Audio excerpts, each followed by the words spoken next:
BCGI 성경적 교회 성경연구소의 명성훈 목사입니다. 오늘은 캄보디아 선교사이신 김창영 목사님 그리고 박송희 사모님 모셨습니다. 안녕하세요. 안녕하세요. 네, 반갑습니다. 반갑습니다. 어떻게 캄보디아 선교하신 지는 얼마나 되십니까? 저희가 2003년 3월 달에 도착했기 때문에 네. 지금 이제 만 20년 20년이 차가 되셨군요. 됩니다. 어디 간단하게 어떻게 캄보디아 선교를 하시게 되었는지, 그리고 지금 이제 선교지에 어디고 또 어떤 교회를 어떻게 하셨는지 간단하게 좀 먼저 말씀해 주시죠. 네, 제가 이제 대학교 2학년 여름 수련회죠. 그 네. CCC 여름 수련회 때 네. 선교에 헌신하고 CCC 출신이시네요. 네. 그리고 이제 계속 선교 훈련을 쭉 받다가 네. 이제 우간다 단기 선교를 가려고 다 마음에 먹고 준비하고 있었는데 네. 기도하는 가운데 하나님께서 이제 푸놈펜에, 캄보디아가 아니라 캄보디아의 수도 푸놈펜에 소명을 주셔서 지금 푸놈펜에서 지금 이제 교회 개척 그리고 이제 제자 훈련 네. 사역을 지금 집중적으로 하고 있습니다. 네. 네, 그래서 현재 지금 4개 교회에 어린이부터 장년까지 네. 4개 교회가 있고 네. 또 이렇게 어린이만 섬기는 2개 교회가 있습니다. 어린이만 섬기는 교회. 네네네. 그러니까 어른들은 장년들은 없고 어린이만 네네. 모이는 그거는 교회가 이제 있어요. 4개 교회 가운데 2개 교회가 네. 이제 또 주일학교 교사를 자체적으로 파송해서 네. 그렇게 어린이 예배만 지금 드리고 있습니다. 네. 네네. 아하. 그러니까 선교 시작하시자마자 개척 목회를 하셨나 봐요. 그렇죠. 이제 뭐 제가 관심 있는 건 제자 훈련이고. 제자 훈련 중심으로. 네, 그렇기 때문에 교회 개척. 같이 네. 저희 집에서 한 7년 정도 네. 우리 현지인들과 같이 고등학생들, 네. 뭐 이렇게 대학생들, 저희가 1층에 살면 이제 현지인들이 2층에 살고 같이 이렇게 생활하면서 네. 그렇게 한 제자 훈련하고 그 학생들, 그 제자들이 이제 좀 시간이 걸리지만 이제 나중에 이제 시간이 지나니까 네. 좀 훈련한 후에 한 5년 정도 네. 지나니까 가속도가 붙어요. 왜냐하면 저랑 같은 컬러와 비전이 뭐 사역의 색깔이 다 똑같으니까. 그렇죠. 예, 그 다음부터는 이제 또 교회가 푸놈펜 기쁨 교회 중심으로 이렇게 네. 쭉 확장되는 네. 그런 이제 하나님께서 은혜를 또 주셨습니다. 예. 그러니까 처음에는 주로 이제 학생들, 중고등학생들하고 같이 네, 먹고 예. 같이 자고 살면서 네. 예수 영접시키고 제자를 키우고. 네. 그럼 벌써 20년이 됐으니 뭐 그때의 학생들 또는 어린이들이 지금은 다들 성년이 되어서 그렇죠. 진짜 뭐 찐 제자가 됐겠네요. 네, 고등학교 때 이제 뭐 한글 배우러 오고 또 이제 그 복음을 그때 알게 된 그런 청소년들이 네. 이제는 뭐 장년이 돼서 결혼도 하고 네. 또 목사가 되고 네. 또 뭐 선교사 지망생도 있고 그래서 지금 이제 그러한 제자들이 이제 교회 사역에 아주 중점적으로 같이 그러니까 지금 같이 내 살고 교회가 있어요. 바로 그 제자들을 키워서 목회자가 되고 교회를 네. 맡게끔 하고 이렇게 된 것 같은 느낌이 그렇죠. 드네요. 예. 그러시군요. 이제 청소년부터 네. 이제 훈련받은 네. 청소년들이 이제 성장해서 이제 주일학교 그다음 뭐 소그룹 네. 그다음에 저희가 찬양 사역을 좀 하고 있는데 뭐 찬양 리더 뭐 그런 가운데 장년 사역까지 어린이부터 장년 사역까지 이제 전체적으로 다 한번 사역 경험을 갖고 네. 어떻게 보면은 뭐 이렇게 그 많은 아픔도 있고 또 많은 자기 부인도 있고 그러한 과정을 다 겪고 나서 작년에 이제 3명의 목사 안수 이제 안수를 받는 3명의 이제 여자 2 형제 1명 해서 이렇게 3명의 안수식을 이제 목사 안수식이 있었고요. 그러니까 그 키운 제자들이 신학을 해서 네네. 목사 안수가 돼서 그들이 교회 하나씩을 맡게 됐다. 네네네. 그런 3개 말씀이시네요. 교회가 이렇게 하고 이제 한 개는 이제 저희가 네. 이제 다시 또 시작하는. 네네. 한 형태로? 개는 이제 저희 이제 또 제자 1명이 네. 시골 집에서 네. 마당이 있어가지고 그 마당에서 지금 같이 아내랑 같이 이렇게 예배 인도하고 그 있습니다. 20년 전에 선교지 가서 같이 먹고 살면서 하는 그런 형식으로 또 다시 마당에서 아니요, 그때는 이제 그 제자가 있으니까 네. 이제 같이 먹고 살고 하는 건 아니고 그 제자 중심으로 세워진 중심으로 해가지고 그 집 앞에서 마당에서 네. 이제 예배 드리는 거죠. 이제 제자가 있고 교사들이 있으니까 어허. 같이 이제 하고 교사 중심 또 이렇게 제자 중심으로 하고 저는 네. 이제 설교하고 지도 네. 편달을 하는 거죠. 네. 예. 그럼 그 네 개 교회 이름을 간단히 얘기하면요. 푸놈펜 기쁨 교회가 모교회라고 이제 볼 수 있고요. 푸놈펜 기쁨 교회, 교회고요. 그다음에 그러니까 처음 시작한 교회가. 그다음에 이제 기쁨 제자교회, 기쁨 제자교회, 예, 그리고 나서 이제 그 여호수아 교회, 여호수아 교회. 네네, 그리고 지금 현재 이제 올리브 교회, 지금 이제 다시 또 시작하는 교회가 올리브 교회. 예. 그리고 이제 나머지 두 개의 교회는 네. 한 교회는 푸놈펜 기쁨 교회에서 네. 은혜교회 은혜교회 어린이 파트를 많이 섬기고 있고 네. 또 여호수아 교회에서 네.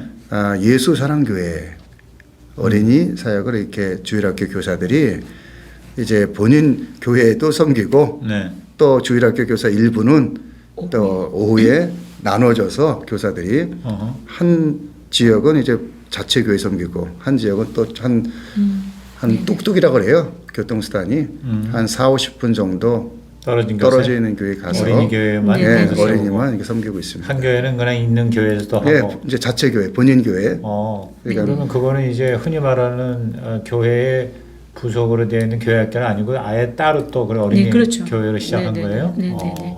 그러니까 이제 뭐 사실은 뭐 어린이만 하는 교회로 할 수 있는 건 아니죠. 근데 시작을 했는데 그게 생각보다 작년까지 이렇게 쭉 자라나지 못해서 그 상태로 아직 있지만 이제 그 특징적인 것은 현지 교회의 그분들이 자체대로 이제 그분들이 거기를 섬기고 있다는 거죠. 온전히 헌신해서 네. 네네 리더십도 그분들이 다 하고 있으니까. 네네. 각각 교회들의 뭐 규모라고 그럴까? 성도들이 되게 어느 정도 보통 지금 40명에서 한 60명 네. 이제 그 사이 정도라고 보시면 될 것 같습니다. 네, 예. 한 교회 규모가 그러니까 네. 이제 지금 막 시작하는 청장년 그렇게 되고 청장년이 여호수아 교회는 이제 한 10명 정도 이렇게 네. 시작 단계라 보면 아니 될 것 같고 올리브 교회가 올리브 교회가 10명 12명 그리고 이제 나머지 여호수아 교회나 푸놈펜 기쁨 교회나 기쁨 제자교회나 이제 거기는 이제 한 40명에서 60명 정도. 그 정도 그러면 될것 같습니다. 아이들까지 다 합해서 이 네 교회를 다 합하면 뭐 한 200여 명 이상 되겠네요. 아니 300명 넘죠. 300명이 넘어요. 뭐 네, 그러네요. 그렇죠. 네. 아유 아주 흐뭇하시겠어요. 고생은 뭐 말로 다 할 수 없었겠지만 그 20년 동안에 얼마나 진짜 근데 하나님께서 있었겠어요. 예. 이제 제자들을 이렇게 세워 주시고 네. 하나님께서 네.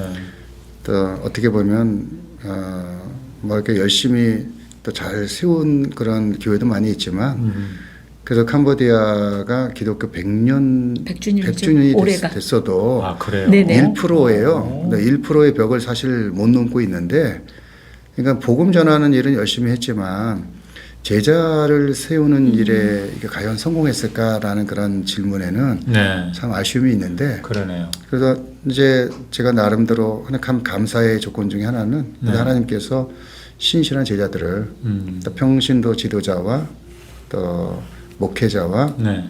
또 이제 그 가운데 또 선교의 비전이 있는 한 자매가 또 선교사가 헌신을 해서 또 일본 비전 트립까지 갔다 오고 그래서 그러한 그 열매를 주신 거에 대해서 참 감사해요. 네.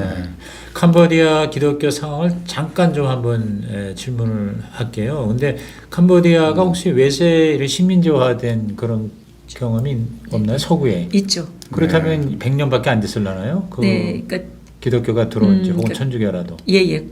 천주교는 들어왔었겠죠. 네. 근데 이제 아주 복음이 일찍 들어온 건 사실 시작점을 4세기로 보고 있거든요. 그렇게 오래됐어요. 그렇게 네. 오래됐지만 네.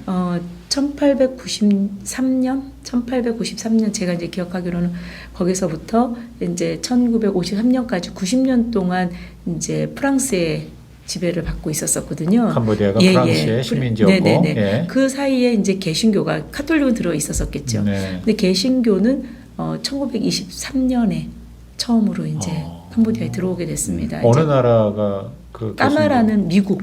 미국 네네. 개신교가 들어온 네네네. 미국 개신교가 우리나라 들어왔죠. 언더우드 아펜셀에 들어오듯이. 네, 네. 그렇죠. 근데 이제 이 단체는 이 동남아를 뭐 동남아뿐만 아니라 이제 선교 단체이면서 지금은 이제 말하자면은 그 교단처럼도 되어 있는데 그 이 단체가 캄보디아가 이제 그 복음 개신교가 들어오기 전에 그 미국 농부와 이 나라를 캄보디아를 소개했는데 오랫동안 20년 이상 이제 기도를 했다고 하더라고요. 그리고 베트남의 캄보디아 사람들이 살던 곳이 이제 행정구역상으로 이제 베트남 땅이 되어진 곳이 있어요. 원래는 우리 땅인데 그게 이제 캄푸치아 끄롬이라는 지역이 있어요. 베트남에. 네, 네.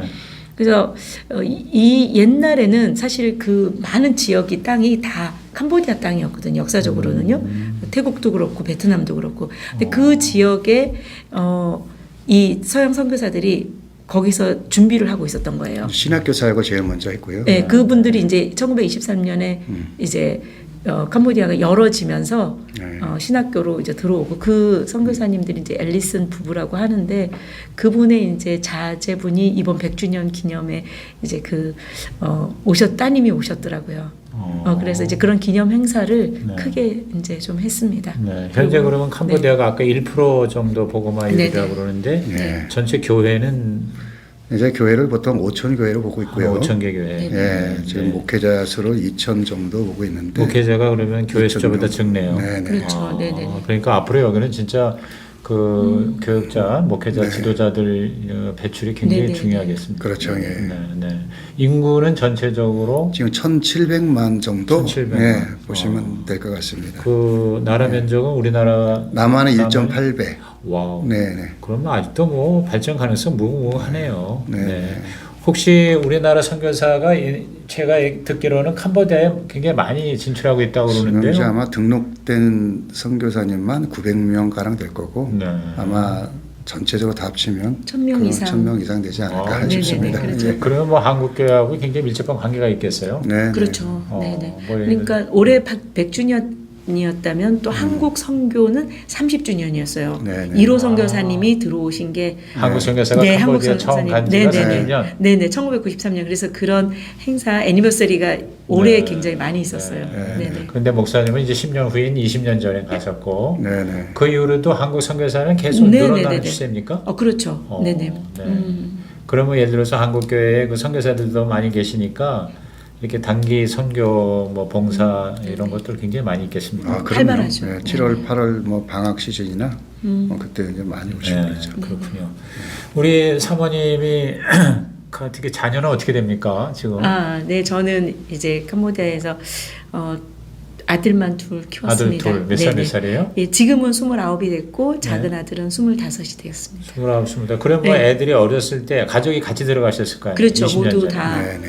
딱 그 2003년 3월 17일 날 이제 태국 여덟 방콕을 살. 해가지고 이렇게 그 네, 이제 8살, 4살 때. 8살 4살 때 여덟 살, 갔는데 이제 네 살 작은 때. 애가 이제 가방을 하나씩은 다 들어야 되는데 그때는 이제 경유해서도 갔고 그렇게만 직항이 이제 없어가지고. 물건을 그렇게만 들고 네. 가는 줄 알고 걔한테도 뭐 맡기고 컴퓨터도 했는데 들고 가고 숟갈 젓가락 같은 거 좀 들고 가고 맞아요. 그랬었거든요. 지금 같지 않거든 모든 게 다 네, 없던 그렇죠. 시절이니까 네네네, 다 지금. 가져갔어야 네네네. 되고. 지금은 뭐 배로도 오시고 어. 또 이제 갔다가 혹시 이제 목사님들이 먼저 오셔가지고 이제 세팅을 하고 들어오시기도 하고 그랬는데 이제 그래도 저희 전 단계는 공항에 내려서 네. 걸어서 이제 공항을 나오셨다고 하더라고요. 근데 저희는 그래도 트랩을 타고 나와가지고 그랬죠. 그 정도시구나. 네네네. 예. 아유, 그 애들 8살, 그 다음에 4살 데리고 거기 들어가셔서 얼마나 참, 고생이 많으셨을까. 사모님 어떠세요? 우리 캄보디아 20년 선교를 돌아오면서 특히 또 두 아들들 키우면서 이렇게 간단하게 한번 돌아볼 때 가장 힘들었던 게 뭐고 가장 보람있던 게 뭘까요? 저희가 2003년도에 도착하기 바로 직전에 2002년도에 선교사님들이 또 많이 오는 시기였어요. 캄보디아에. 아, 그랬어요? 예, 보니까 2002년에 많이 들어오셨는데 그때까지만 해도 선교사님들이 이제 치안이나 캄보디아의 내전이 97년, 98년까지 있었었거든요. 그러니까 폴폿 이후로 잔당들이 남아 있고 그 다음 정권 이런 것들 때문에 네. 97년, 98년까지 이제 그런 일이 있었는데 그래서 선교사님들이 자녀들을 밖으로 내보낸다거나 밖에서 논다 이런 일은 있을 수 없는 일들이었거든요. 네. 근데 저희 아이들이 너무 적응을 잘하는 거예요. 그래가지고 막 큰 집에 자전거랑 오토바이가 있었는데 그 자전거를 타고 그 이제 비포당 도로 그런 데를 막 다니다가 둘이 막 그 진흙탕에 쓰러지고 막 그러기도 하고 또 이제 머리는 이제 이발소는 길거리에서 이제 한 500원 정도 주고 자르는 그런 데가 있었거든요. 그런 데서 이제 자르고 그냥 나름은 재밌게는 지냈는데 저희 아이들이 많이 개구져서 네. 처음에 이제 자녀 교육을 할 그런 어떤 학교를 찾는데 좀 어려움이 좀 있었어요. 네. 그래서 세밀하게 이제 그러다가 MK 이제 서양 선교사님들이 하는 좀 MK 학교 괜찮은 이제 로고스 스쿨, 호프 스쿨 이런 데 이제 좀 자리가 나서 네. 아이들이 이제 그렇게 이제 영어로 공부할 수 있는 데를 이제 다니게 됐는데 이제 4살 때 들어간 이제 작은 아이가 생각보다 이제 모국어나 또 영어나 캄보디아 이 모든 것들이 되게 낯선 환경이었는데 저희는 너무 그걸 이렇게 그런 배려를 너무 안 한 거죠.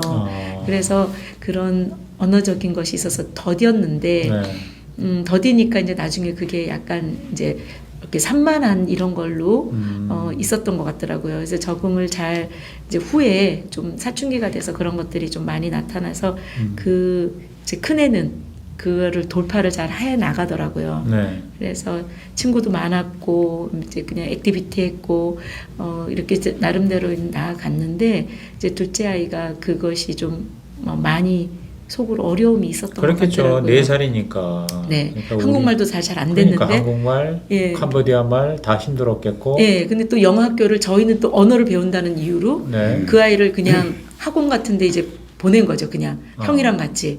그랬더니 거기 이제 잘 힘이 들었던 것 같더라고요. 네, 이제 네, 네. 그래서 조금 좀 마음에 그런 그러니까 어려움이 좀 시간이 지나서 보니까 네. 저희가 그 사역하는 거에 좀 우선순위를 둬서 아이를 잘 못 돌본 것 같아요. 모든 선교사, 모든 그래서 목회자. 지금 생각해 보면 그래서 뭐 MK, 지금 PK가 이제 그러죠. 후회가 좀 많이 있고 예. 또 그 아비로서 좀 그런 미안한 마음이죠. 마음도 있고. 또 그래서 이제 작은 아이가 그런 마음이 이야기를 하더라고요. 아빠 그때 왜 정식으로 자기가 화가 나서 물어보는 게 아니고 왜 그랬는지 좀 물어보고 싶다고 왜 우리를 돌보지 않았냐고 그런 이야기를 해서 아빠가 이 분들이 일어나야 돼서 이렇게 가르쳐야 되는데 실제로 그분들이랑 아주 밀접하게 옆에서 생활도 하고 보여주고 이러게 돼서 그게 너무 관심이 크다 보니까 그때 너희가 좀 잘 보이지 않았다는 얘기를 캄보디아가요 했어요. 공휴일이 많았어요. 지금은 안 그렇지만 공휴일이 1년에 거의 한 3분의 1 정도 뭐 왕생일, 왕비생일, 즉위식 생일, 그래요? 예, 노는 날이 이렇게 노는 많아요? 날이 중국 많았어요. 설, 네. 뭐 캄보디아 설, 인터내셔널 설, 뭐또 뭐 비가 여성의 오면 학교도 날, 안 가고 막 이래가지고 그러니까 초창기 제자 훈련 시기 때는 뭐 이제 시간만 내면 제자들 차에 태워가지고 고구마 물 먹시고 네. 뭐 전도여행 가는 거예요. 전도 여행을 막 다녔죠. 전도여행. 먹고 며칠씩 이렇게 돌아다니고 쉬는 게 많으니까 그 시간을 활용해야 되잖아요. 그러니까 전도하고 그런 가운데 이제 이런 그 외곽에 있는 교회들이 네. 이때 전도여행 갈 때 이렇게 알게 된 교회들이에요. 그래서 그러면 이제 또 쉬는 날 많으니까 그 쉬는 날 수련회 해야죠. 3박 4일 수련회 하고 뭐 하고 뭐 하다 보면 뭐 그 황금 같은 시간이잖아요. 수련회 이런 기간이 쉬는 시간이. 그렇지. 네, 그런 가족들에게. 시간들을 이제 근데 그 시간을 거의 가져가고 못 지냈어요. 저는 네, 네. 그 공휴일을. 그러니까 이제 어떻게 보면 그게 되게 미련한 방법이고 하나님 앞에 회개해야 될 그런 부분일 수도 있었던 것 같아요. 그렇지만 이제 아이들이 어느 정도 이제 조금 지나서는 이제 이해를 하고 이해도 하고 또 캄보디아에서 자란 것들이 자신들의 인생에서 많은 유익을 가져온 것에 대해서 그런 어떤 분들에게 우리들을 소개할 때 네. 의미 있는 어떤 시간으로도 이야기하고 그렇죠. 이제 작은 아이도 사실은 우리가 선교사가 된 거 그리고 그 캄보디아 땅에 살았던 것에 대해서 많이 힘든 그런 부분이 있었고 이해하지 못하는 부분들이 있었지만 자기가 이제 그 아이한테 그런 마음이 있는 줄 몰랐어요. 킬링필드라는 영화를 네. 자기가 못 보겠더라는 거예요. 거기 나온 사람들이 우리 교회 형제자매들이랑 그 얼굴이 오버랩이 되더래요. 네. 그래서 너무 마음이 아파서 네.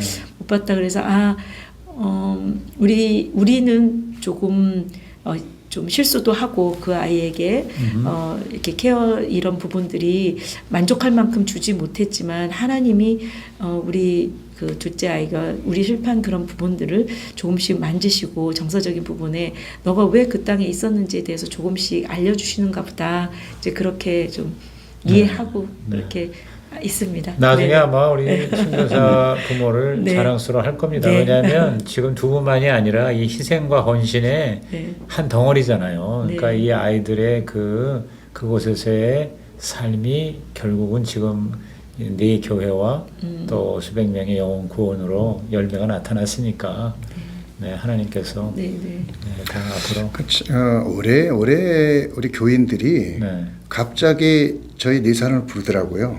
저희 식구들이 이제 오랜만에 그래가지고 모였는데 이제 저희 성수경수 아이까지 송구 영순 왔을 예배를 때 갔는데 그때 갑자기 저희들 세수대야 4개를 준비하더니 네.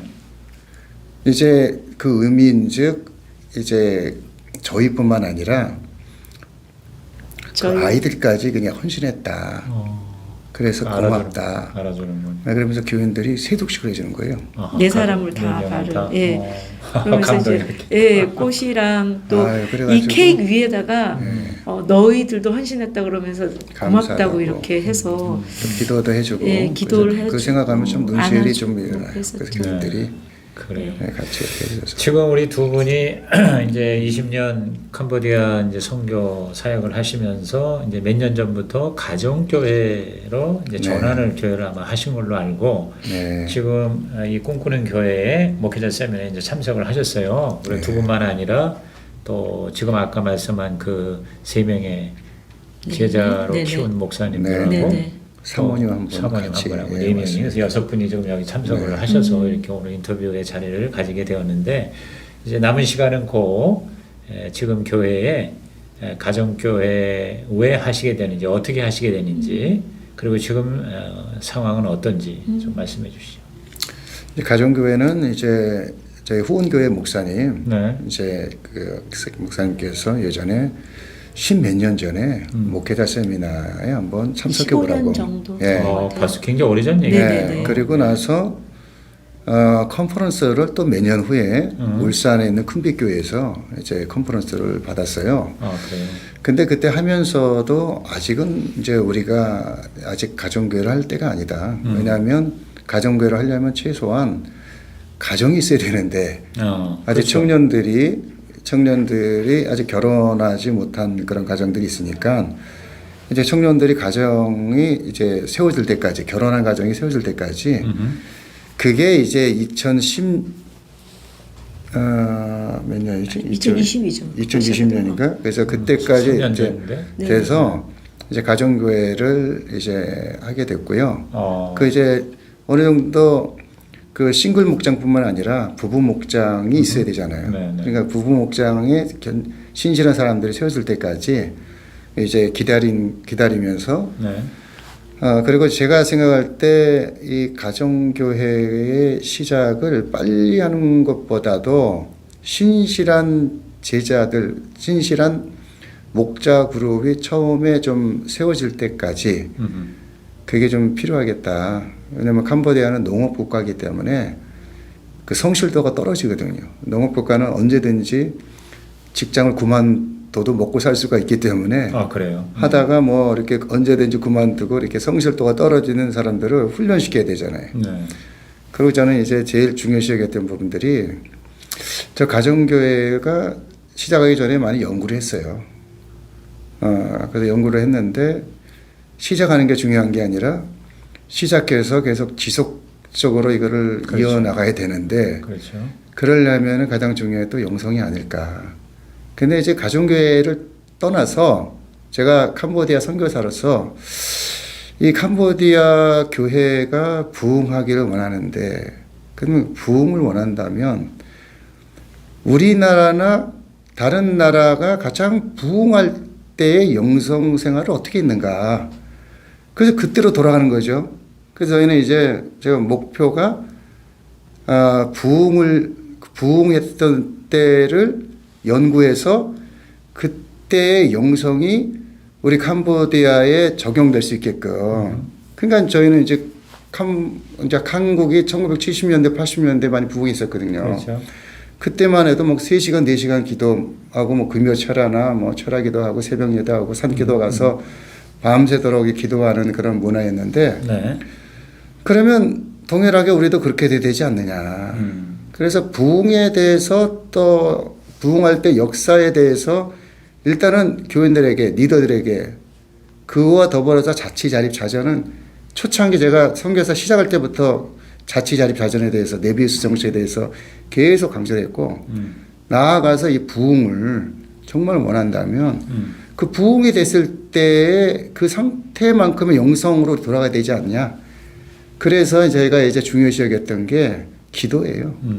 그래서 교회에서 뭐 2시간, 3시간 처음부터 그렇게 못하니까 1시간, 2시간, 그렇게 3시간씩만 늘려나가서 네. 교회에서 기도하면 주변에 사람이 돌 던져요. 기도하는 걸 싫어한다고요.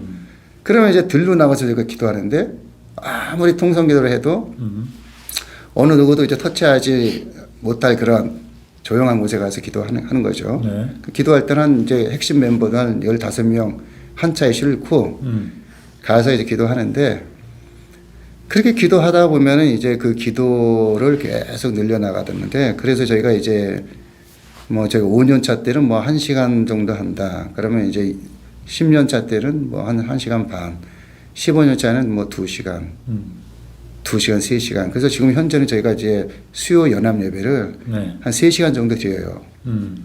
그리고 이제 교회에서 기도학교를 통해서 기도학교. 예, 어떻게 해서든지 그 어려운 기도의 그 부분을 돌파해 나가고 또 한계 상황 돌파하고 성령으로 기도하고 그리고 이제 결국은 이제 정말 주님을 기뻐할 수 있는 그 말씀 가지고 또 이렇게 기뻐하고 주님과 연합하면서 네. 또 친밀한 그 예수의 그 생명력 가운데 들어가야지만 이 캄보디아에서 제가 볼 땐 살아남을 수 있겠다.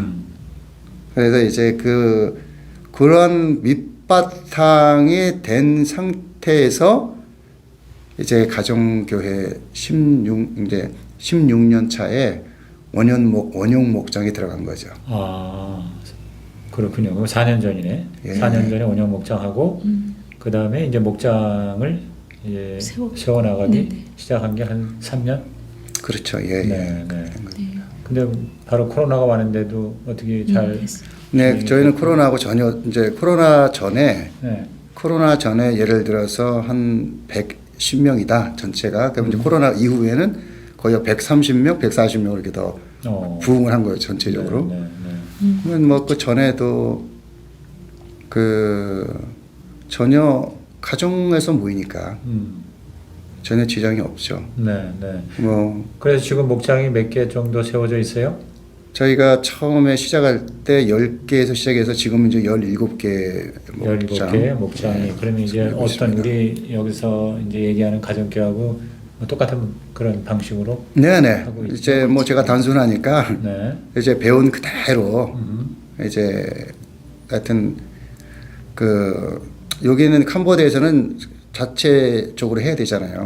뭐 평신도 세미나나 뭐 목자 세미나, 목 세미나 없기 때문에. 그러니까 현재 우리 그 캄보디아에는 가정교회 하는 교회가 사실상 우리 선교사님 교회 하나밖에 없다고 봐야 되나요? 지금 저희가 가사원에 지금 등록되어 있는 교회는 네. 제가 이걸로 알고 있고. 기쁜 교회, 네. 통칭해서 기쁜 교회가 네. 가정교회고, 네. 그러니 뭐 어디 가서 뭐 평세, 목세, 캄프로 이런 거 전혀 없이 네. 모든 걸 자체적으로. 네. 그래서 이제 자체적으로 이제 후원교회 목사님 통해 가지고 네. 이제 기존에 했던 이런 그 책자가 있지 않습니까? 네. 수련회. 네. 그거 다 번역해 가지고 뭐 캄보디아 언어로. 네, 번역해서 이제 그걸 이제 자체적으로 했었죠. 상공부 이제 네. 2번 돌아가고 세 번째 지금 하고 있고. 네. 그래서 정말 잘했다 이렇게 생각이 드시겠지요? 사모님 어떻습니까? 진짜 하나님께서 계획이 있으셔서 어느 순간에 보니까 저도 지금 이제 가정교회를 하고 있는데 결국 하나님의 큰 선물이다. 하나님께서 큰 은혜를 주셨다. 너무 감사하고 그 목자들 구성원 가운데 공장에 다니는 사람들이 있어요. 목자. 그 공장은 어떻게 보면 직업의 기초는 없지만 어떻게 보면 최하층이에요. 그리고 이제 초등학교 뭐 졸업한 사람도 있고 중학교 중퇴한 사람도 있고 뭐 경비원도 있고 네, 뭐 그렇죠. 변호사 사무실에서 일하는 또 하이클래스도 있어요. 그렇지만 대체적으로는 예, 좀 뭐, 약간 예. 중하. 네, 중하. 그렇죠. 하죠. 하지만 그래도 참 헌신적으로 네. 목양을 하고 또 한 주 한 주를 살아가는 게 쉽지 않거든요. 매주 목장에서 음식을 제공한다는 게 네. 한 달 급여가 300불 거기에서 한 뭐 40불, 45불, 많게는 뭐 50불까지 한 뭐가요? 15% 한 주에 아니면 한 달에? 아니죠. 한 주에 음식으로 10불에서 한 15불 주에 사이로 4, 50 쓰. 불이면 아니요, 아니죠. 아니, 그러니까 한 달에 한 달에 한 그렇게 달에. 되고 한 네, 주에 한- 10불에서 15불 정도를 쓰거든요. 예. 그러면 이제 적은 돈은 급여의 아니거든요. 한 15% 정도를 이제 목장 목원들 음식을 제공하는데 이걸 사실 선교사님들이 믿지 않아요. 이제 이렇게 한다고 하면 좀 왜냐하면 매주 이렇게 모인다는 것 자체가 그들도 헌신이고 네. 그리고 모임 장소도 한 요 방만 해요. 네. 현지인들 사는 게 한 달에 60불짜리 예, 원룸 빌려가지고 빌려서 사는데. 본인들이 막 사는데 처음에는 선풍기가 없더라고요. 그래가지고 이제 선풍기는 사실 하나씩 사줬어요. 네. 그래가지고 선풍기로 해가지고 하고 그리고 이제 캄보디아가 이게 소승불교가 개인 구원이거든요. 개인의 안녕. 네. 그 모든 세계의 중심이 자기 자신이에요. 연세 드신 분들도 어린애 같은 부분이 있어요. 네. 나만 생각해 나. 그러니까 이게 어떻게 보면 자아로 충만한 한 사람들을 씨름하는 거죠.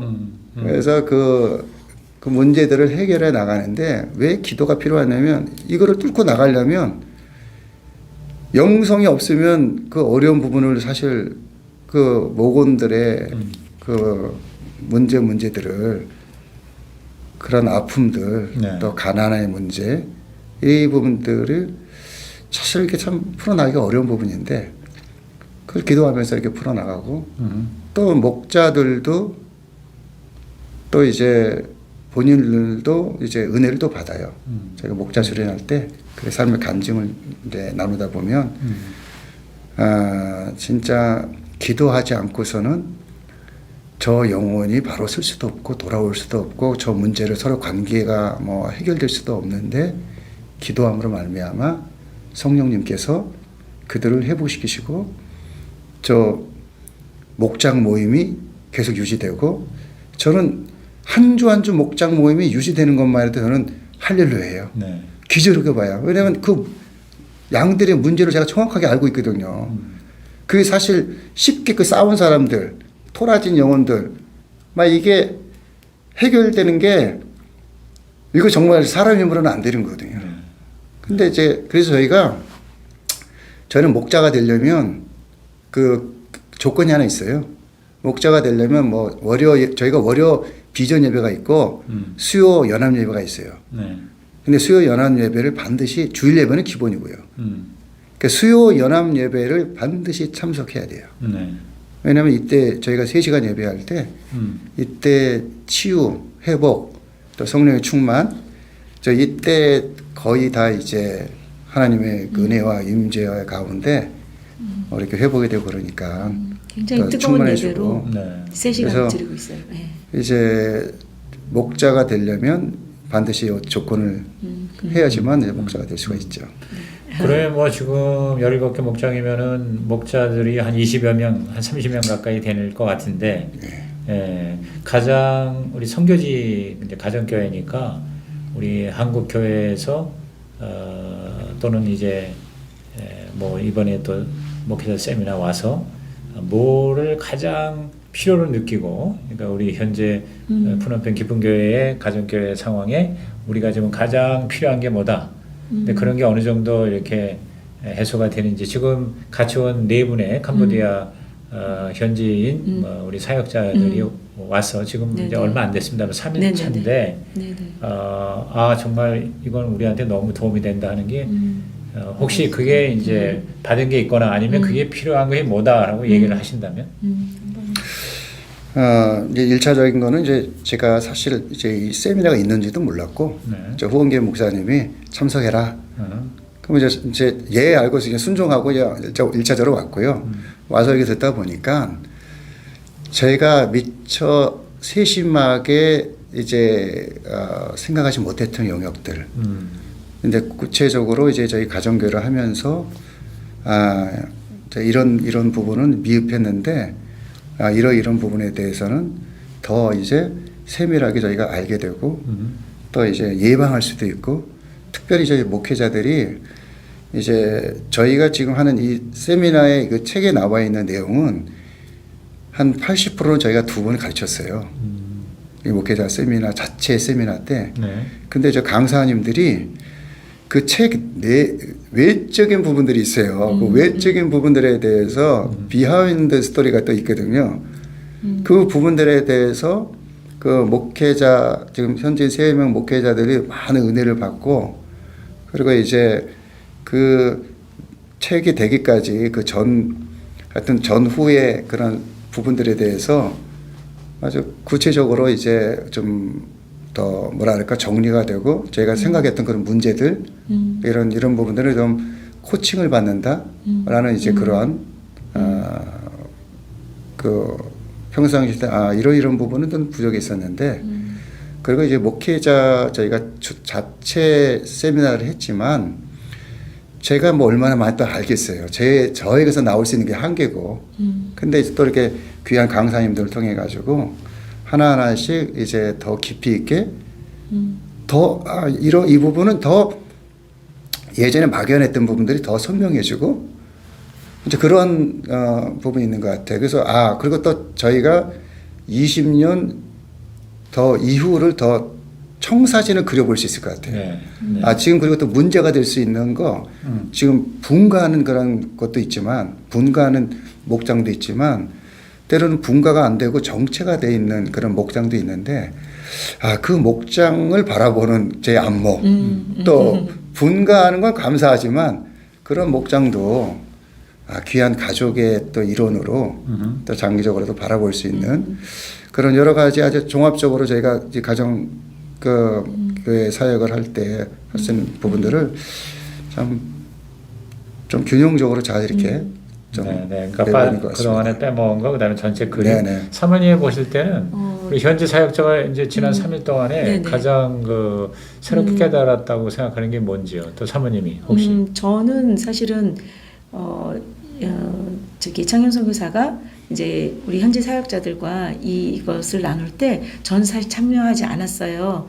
저는 이제 원형 목장에서 이제 서빙하는 이런 일들만 했었는데 제가 이거를 이제 통역도 하고 제가 자세하게 이 내용들을 다시 한번 저도 이제 목회를 참석한 적이 있었기 때문에 이제 전체적인 내용도 알고 삶 공부에 대한 것도 좀 알고 있지만은 이번에 이걸 이렇게 하면서 이 친구들과 우리가 이제 오리지널을 함께 배워서 그 전에는 우리가 먼저 배우고 그러니까 통해서 통해서 그냥 들은 거지만 이제 현장을 진짜로 이제 진짜 실제로 했기 때문에 거예요. 같이 토론을 하면 네. 우리는 그때 이렇게 선생님한테 이렇게 배워서 이렇게 했는데 들어보니까 이 부분에 토의하고 의견을 나눌 것들이 많이 있을 것 같더라고요. 그러면 우리가 이렇게 노하우적인 부분이지만 그 더 원리적인 것들을 찾아낼 수 있는 그런 이제 시간들이 된 것 같아요. 네. 저는 그게 제일 많이 와닿았습니다. 저희 마리 목사님이요 이 간증을 했어요. 이제 가정교회는 지식으로 되는 게 아니고 성령과 기도다. 그거를 우리 박장 목사님 강의할 때 저번에 첫 시간에 그 말씀을 했거든요. 가정교회의 영성이 담임 목사의 영성 가운데 중요한 게 성령과 기도가 없이는 이거를 끌어나갈 수가 없다. 근데 그 이야기가 되게 어떻게 보면 보편적으로 할 수 있는 부분이거든요. 그렇죠. 근데 제가 얘기하는 거랑 지금 현재 가정교회가 이렇게 아름답게 열매 맺는 대강사님이 선배님이 그 말씀을 딱 할 때 그 느껴지는 그 뉘앙스는 완전히 틀리잖아요. 그렇죠. 그래서 그 마리 목사님 그 얘기를 딱 듣고 나서 그리고 또 오늘 같은 경우도 이제 목사님께서 실질적으로 그런 말씀해 주셨어요. 담임 목사가 직접 해라. 담임 목사가 목장의 모델을 딱 보여주면 진짜 힘든 목자들에게 그게 참된 격려다. 그 말씀도 해주시고 어제 우리 목사님을 통해서도 진짜 부흥하는 교회의 그 두 가지 중에 하나는 부흥을 사모해야 되고 그리고 그 부흥을 정말 사모하는 마음이 있다면 그리고 그걸 실천해라. 그 두 가지, 네 가지도 배웠지만 네 가지 그걸 또 굉장히 많이 압축해서 또 얘기를 두 가지를 하더라고요. 했었거든요. 네 가지 그 성경 사이클에.